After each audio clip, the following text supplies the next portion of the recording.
Guys, हम हमारे daily life में ऐसे ही वाक्यों का बहुत यूज़ करते हैं जहाँ पर हम कहते हैं कि वो बताना तो चाहता था पर बता नहीं सका, वो पढ़ना तो चाहती थी पर पढ़ नहीं सकी, मैं कहना तो चाहता था पर कह नहीं पाया।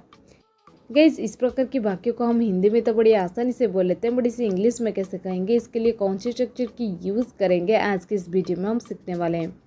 इस प्रकार की सेंटेंसेस को इंग्लिश में कहने के लिए आपको पहले यूज़ कर देनी है सब्जेक्ट, इसके बाद यूज़ कर देनी है वांटेड टू के बाद आपको यूज़ कर देनी है वर्ब की फर्स्ट फॉर्म, इसके बाद वॉट, कुड नॉट और लास्ट में वर्ब की फर्स्ट फॉर्म।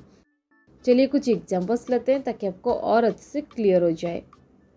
एग्जाम्पल्स देखने से पहले मैं आपको और एक चीज़ क्लियर कर दूँ, यहाँ पर जो वर्ब की फर्स्ट फॉर्म आप देख रहे हैं लास्ट में, ये ऑप्शनल है, ये आप चाहे तो लिख सकते हैं, नहीं तो कोई बात नहीं, आपके सेंटेंस गलत नहीं होगा। चलिए कुछ एग्जाम्पल्स देखते हैं ताकि आपको और अच्छे से क्लियर हो जाए। मैं जाना तो चाहता था पर जा नहीं सका।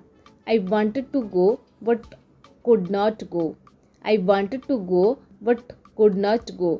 आप चाहे तो इस प्रकार भी लिख सकते हैं, I wanted to go but could not. I wanted to go but could not. वे रुकना तो चाहते थे पर रुक नहीं सके। They wanted to stay but could not. They wanted to stay but could not. वो पढ़ना तो चाहती थी पर पढ़ नहीं सकी। She wanted to study but could not. She wanted to study but could not.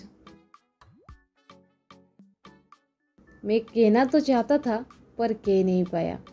I wanted to study but could not. I wanted to study but could not. वो बताना तो चाहता था पर बता नहीं सका। He wanted to tell but he could not.